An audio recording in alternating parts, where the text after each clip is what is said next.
एक 23 वर्षाची तरुणी तिच्या आईला सांगते की आज संध्याकाळी मी घरी जेवणार नाही, मी बाहेर जेवायला जात आहे। मग तिची आई म्हणे अचानक बाहेर जेवायला कसं काय जात आहे? तर ती तरुणी सांगते की आज मी पार्टीला जाणार आहे आणि ती पार्टी माझ्या मित्रांबरोबर आहे। आता आई म्हणते तुझं जर आता बाहेर हिंडणं फिरणं जरा जास्तच झालंय, ह्या पार्ट्या बिरट्या जरा कमी कर, हे काही शोभत नाही। ती म्हणे काही होत नाही, आता आजच्या दिवस जाऊ दे, आज सेलिब्रेशन आहे, अशा पद्धतीची मोठी पार्टी आहे आणि मला जावंच लागतंय, मला मित्र घ्यायला येणार आहेत। मग त्या ठिकाणी तिचे 3 मित्र देखील आले आणि त्या 3 मित्रांसोबत ती जी 23 वर्षे तरुणी होती ती पार्टी करण्यासाठी एका हॉटेलमध्ये गेली। आता हॉटेलमध्ये गेल्यानंतर त्या ठिकाणी जाऊन पाहते तर त्या ठिकाणी तिच्यासोबत असणारे जे 3 तरुण होते त्या पार्टीमध्ये पोहोचल्यानंतर त्या ठिकाणी अजूनही 8 तरुण होते, म्हणजे 11 जण मुलं त्या ठिकाणी होते आणि फक्त त्या 11 जणांमध्ये ही एकटीच तरुणी होती। आणि रात्रभर यांनी पार्टी केली, सगळं काही घडलं आणि जेव्हा सकाळ झाली तेव्हा सकाळी ती तरुणी मृत होती, ती तरुणी या जगात नव्हती, ठार झालेली होती। नेमकं काय घडलं होतं त्या तरुणीसोबत, काय आहे संपूर्ण प्रकरण, हे आपण अगदी स्पष्टपणे आणि सविस्तरपणे जाणून घेणार आहोत। पण जर तुम्ही अजूनही आपलं चॅनल सबस्क्राईब केलं नसेल तर लगेचच सबस्क्राईब करून घ्या आणि बाजूला असणाऱ्या बेल नोटिफिकेशनला सुद्धा ऑन करायला विसरू नका। आता ही जी संपूर्ण घटना आहे ती आहे 1 जानेवारी 2021 ची। 1 जानेवारी हा दिवस म्हणजे जो 31st दिवस असतो, म्हणजे नवीन वर्षाचा दिवस असतो, तो 31 तारखेला साजरा केला जातो आणि 1 तारखेपासून नवीन दिवस चालू होतो। आता 1 जानेवारी 2021ला एका मोठ्या हॉटेलमध्ये ती जी तरुणी आहे ती पार्टी करण्यासाठी गेली होती आणि त्या ठिकाणी ती बाहेर न आल्यामुळं, त्या ठिकाणच्या रूमचा दरवाजा न उघडल्यामुळं रूम चेकआउट करण्यासाठी त्या ठिकाणी त्या ठिकाणचा वेटर गेला आणि रूम वाजवू लागला। आता रूम वाजवली पण आतमधून दरवाजा उघडलाच नाही आणि ती जी हॉटेल आहे ती हॉटेल होती सिटी ग्रँड नावाची हॉटेल आणि रूम नंबर 722 मध्ये ती तरुणी होती।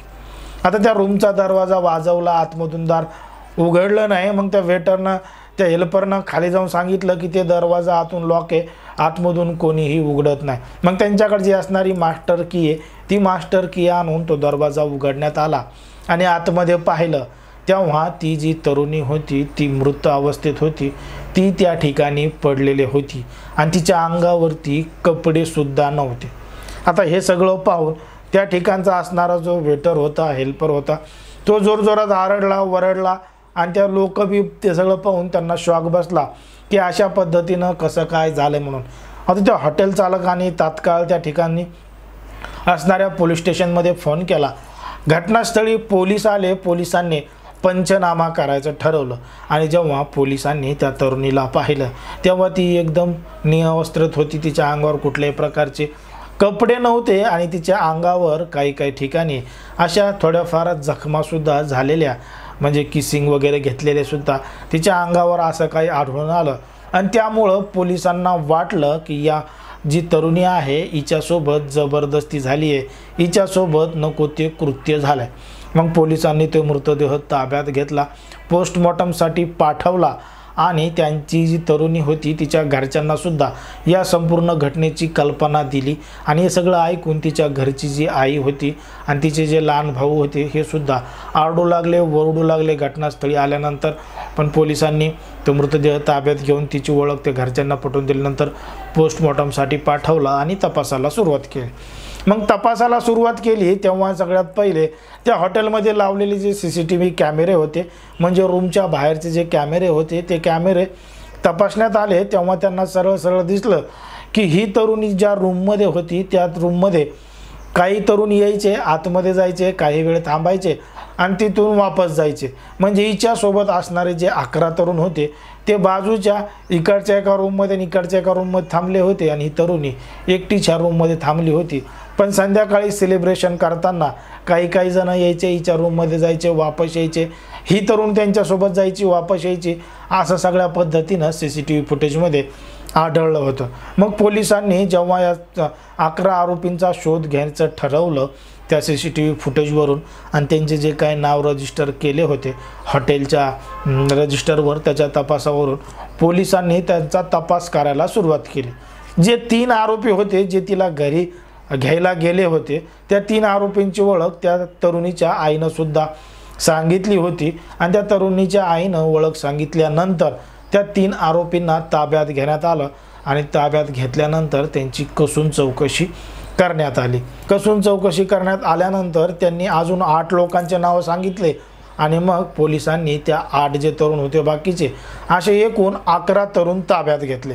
इकडे 11 तरुण ताब्यात घेतले आणि तिकडं ती जी तरुणीची आई होती हिनं मात्र डिमांड केली होती की जे 11 आरोपी आहेत त्यांनी माझ्या मुलीबरोबर नको ते कृत्य केलं, जबरदस्ती केली आहे, त्यांच्यावर कठोरातली कठोर शिक्षा व्हावी, लवकरात लवकर त्यांना शिक्षा व्हावी।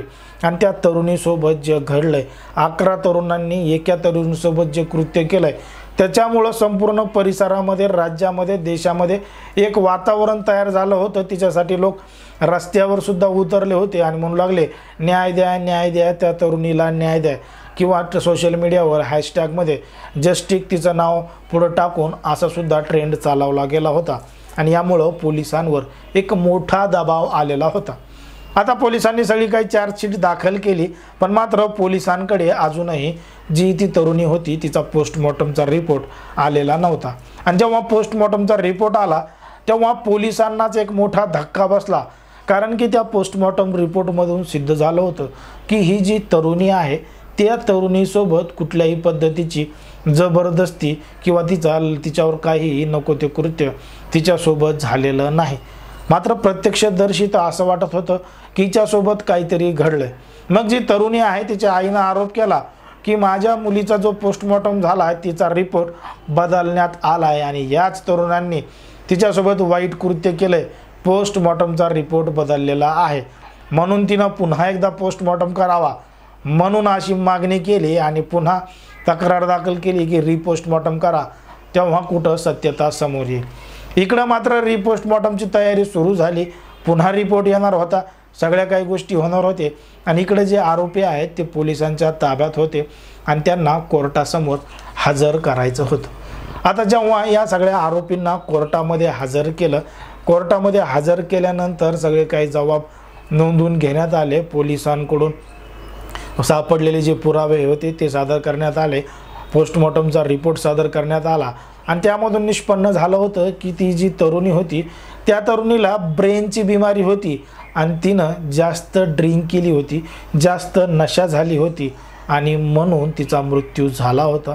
संध्याकाळी तिला कपडे काढून झोपायची सवय होती म्हणून ती कपडे काढून स्वतः झोपली असावी असं देखील तिच्या मित्रांनी त्या ठिकाणी सांगितलेलं होतं आणि तिची जी नशा आहे त्या नशेमुळंच आणि तिची जी ब्रेनची बिमारी आहे त्याच्यामुळं तिचं निधन झालं असं सुद्धा पोलिसांनी आणि त्याचे मित्र होते 11 आरोपी यांनी सुद्धा कोर्टात सांगितलं।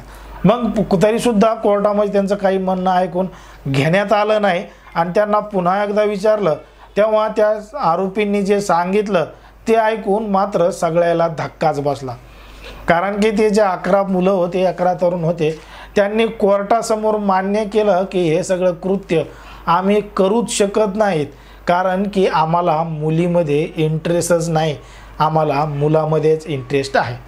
जर आम्हाला मुलीमध्ये इंटरेस्ट असला असता तर आम्ही त्या ठिकाणी अजूनही काही तरुणी, अजूनही काही मुली बोलवल्या असत्या, पण मात्र आमच्या 11 जणांनाही मुलीमध्ये कुठलाही इंटरेस्ट नाही, आम्हाला आमच्या मुलांमध्येच इंटरेस्ट आहे। म्हणजे एका पद्धतीनं जे ते तरुण होते ते गे होते, त्यांना मुलीमध्ये इंटरेस्ट नव्हता तर मुलामध्येच जास्त इंटरेस्ट होता, म्हणून ते त्यांच्या मुलामध्येच सगळं काही एन्जॉय करू लागले आणि मध्ये मध्ये येऊन या तरुणीला येऊन भेटू लागले।